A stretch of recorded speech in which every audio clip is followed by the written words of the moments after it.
Hey y'all, today we're going to look at another really beautifully done resource by Thistles Biscuits, and that is Living Harmonies. Let's take a look.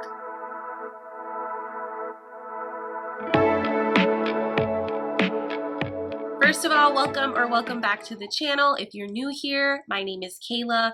I'm a second generation homeschool mama. I have 3 girls. I'm currently homeschooling 2 of them. I have a 3rd grader and a hybrid kindergartner 1st grader. And I also have a new baby girl who is currently nursing. So if you hear her, I apologize in advance. I love to talk about all things homeschool and mama life on this channel, so if you're into that type of content, I hope that you'll consider subscribing and sticking around for more fun videos. So I really love Thistles Biscuits. I've tried a few different resources and curricula by them. I've talked about them before on this channel. They're a fantastic husband and wife team who make just really gorgeous and really unique homeschool resources and curricula. Their products are visually beautiful with gorgeous custom artwork, and they're also really well written. I feel like they're so valuable because you can really see the effort that Tim and Betsy put into creating culturally diverse and inclusive resources. They really want to show the beauty of the world of all sorts of people and cultures, and it comes through in their work. And that is my favorite thing about this company. I did a review video of their other music study curricula, which is called Woven Melodies. I will go ahead and link that video above in case you missed it. We really love that program and we're still using it in our homeschool.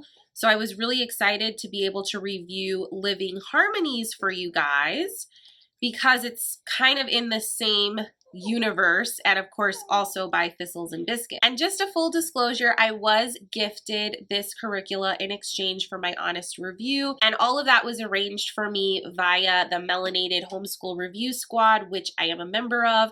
I will have all the important links for you in the description box as usual. You can check out Thistles Biscuits, Living Harmonies, and you can also check out more reviews from the Melanated Homeschool Review Squad. So make sure you go check out the description box. All the goodies are going to be in there for you. So let's talk about Living Harmonies and sort of what the differences are if you're familiar with Woven Melodies already.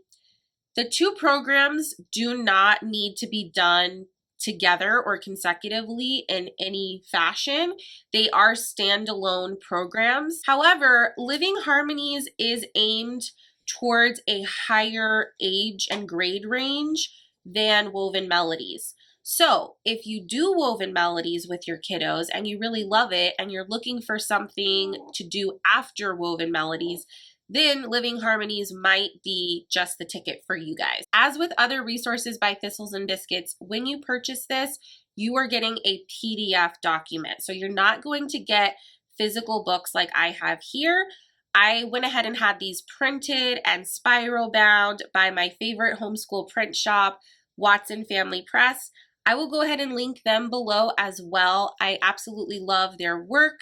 Gabrielle is a homeschool mom who is running the print shop out of her house, and I just love supporting her. So I'm going to go ahead and turn the camera around and show you guys these physical books. But just so you know, if you were to purchase this, you do not need to print the main guide for Living Harmonies. In fact, it's preferable that you don't because it is chock full of web links to videos, and those are an essential part of this curricula. So if you were to use this with your family, my recommendation would be to have the main guide just digitally, whether it's on your laptop or tablet, whatever you're using that's accessible for you and your child or you and your children to watch the videos together. If you were using this program family style with multiple kids, then you might want to print a student workbook for each kiddo. However, this curricula, and especially the student workbook, you're really going to see that this is aimed to a higher age and a higher grade range. So make sure that you look at the student workbook and see that it's appropriate for your child for their age level. I would say that the curricula as a whole is easily adaptable to any age group if you're just doing the discussion, watching the videos, using the really pretty Montessori cards that it comes with, which I will also show you. You could do all of that with any age kiddo. But the student workbook specifically is going to be much more writing intensive. Make sure that your kiddo is ready for that before you go and have this printed. All right, let me turn the camera around and show you a quick sample of Living Harmonies, and then we will chat about how I've been using it and how we've been liking it. Let's take a look at the main guide first. I'm just going to give you a super quick little flip through here so that you can see some of the illustrations. Very quick little teaser flip through. Then we open to our table of contents. So right away what we see that's different than Woven Melodies is that this is divided into terms rather than weeks.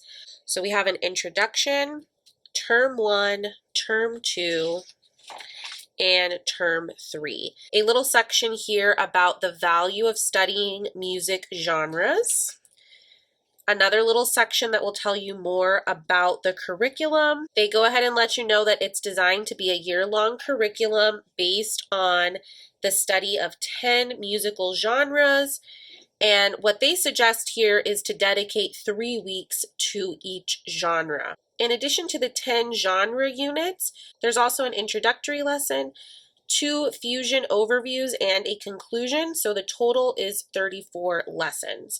They talk about keeping this in its digital format and just printing the workbook and the Montessori cards. And then they talk about the pattern that you're going to see as you cover each genre of music. So in the first week, you'll be introduced to the genre and you'll learn about the history of it. In the second week, you will learn the lightly technical details about that type of music. And then in the last week, you'll explore some notable musicians within the genre, and your student will reflect on their music. They do give an overview about all of the YouTube links that are included in the curricula, and they talk about how inclusive and diverse they have really tried to make this program with all of the musicians and genres that are represented. They give you a little overview about the workbook, the Montessori flashcards, and the book list. Some genres are going to have more books included and suggested than others simply because of what's available about that specific genre of music. After that introduction, you go straight into your lessons. You have an introduction lesson, which is super fun. This kind of helps your student to understand what a genre is, how the same song could be played differently in different genres, and also how music genres are so closely related to our identity as people, as individuals, as cultural groups. After this introduction lesson, you go right into your musical genres.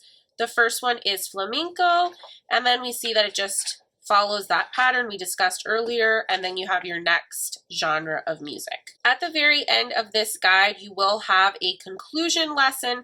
This is where some of the geography gets tied in. They're going to show you where each of the 10 genres of music are on the world map. And then after that, this is where you'll find your book list for each genre, as well as a little About Us section about Tim and Betsy, or Thistles and Biscuits, and how and why they do what they do. So this is your main course guide.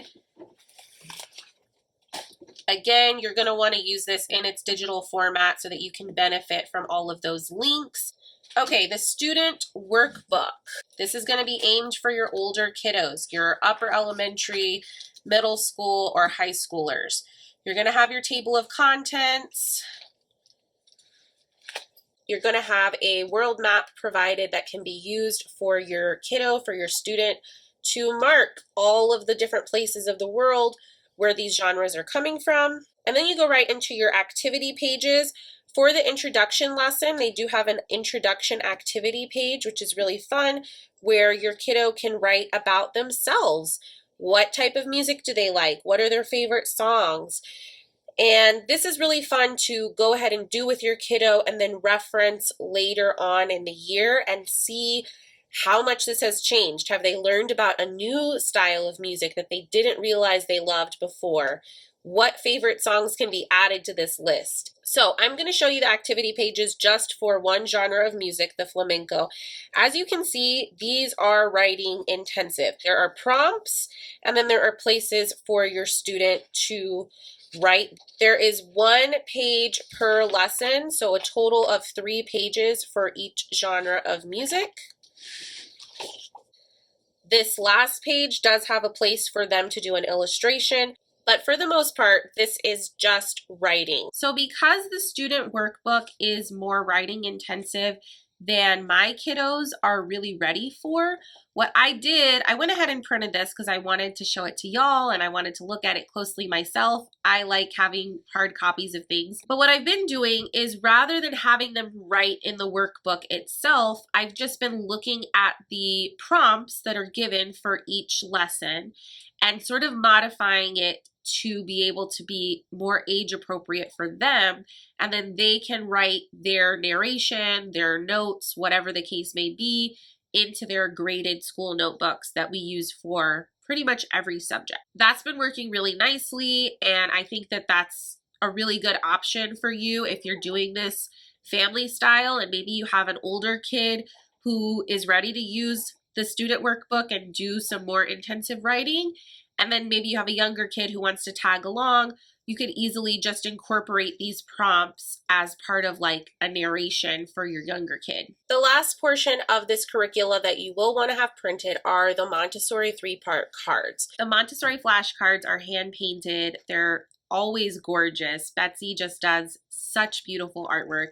And they're a great way to get younger kids involved in the lessons if you are doing this curricula family style. We have the cards that are complete with the label, and then we have the cards that are meant to be separated from their label. So that gives you and your kiddo some opportunities for different activities. Just like everything else, the cards are a PDF file.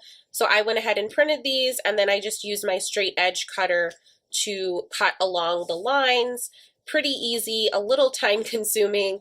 Make sure that you print on good quality paper, and if you're using these with very young kiddos, you might want to laminate. Laminating is not my thing, but if it is yours, you do you. The cards are really fun to do activities with. You can do matching games, you can do memory games. My kiddos love to just have them in hand to use as references when they are trying to draw particular instruments. They can sort of copy what's on the card. For living harmonies, when we're talking about music genres, you could match the instruments that are commonly used together in a particular genre and sort of make a little band for that genre. Let me know in the comments below if you can think of any more fun activities to do with these cards. While testing out living harmonies, we honed in on studying flamenco. And the reason that I really was excited about that is because it's Hispanic Heritage Month this month, mid-September through mid-October, and having a new baby, I didn't have as much planned for it this year as I did last year. So I was super excited that one of the genres covered in this curricula was very applicable to Hispanic Heritage Month. Flamenco music obviously comes from Spain. We have a lot of variations of it, and my kids are familiar with seeing variations of it here in South Texas with people of Mexican descent like myself. So yeah, I was super excited to learn more about that genre, about its origins and its history. And as usual, this curricula did not disappoint. The videos are amazing. The book recommendations are really fun and engaging. All around, I just don't have anything bad to say about this. I honestly love everything that I see by Thistles and Biscuits, and I want to have it all. If you're deciding between using Woven Melodies or Living Harmonies, here are some things that might help you in your decision. With Woven Melodies, I saw a little bit more of an emphasis on music vocabulary and sort of introducing musical concepts, and of course instruments. The main core of that program is learning about instruments. It was less writing intensive. I would say the kids that are going to get the most out of it the way that it's written are elementary age kids. But again, with both of these programs, you can really stretch them to a wide age range in either direction. In Living Harmonies, I don't really see as much musical vocabulary. You're still getting the cultural study, a little bit of geography. You're still getting the history because you're learning about the origins of different genres. And the student workbook is definitely aimed towards that higher grade range because it's more writing intensive.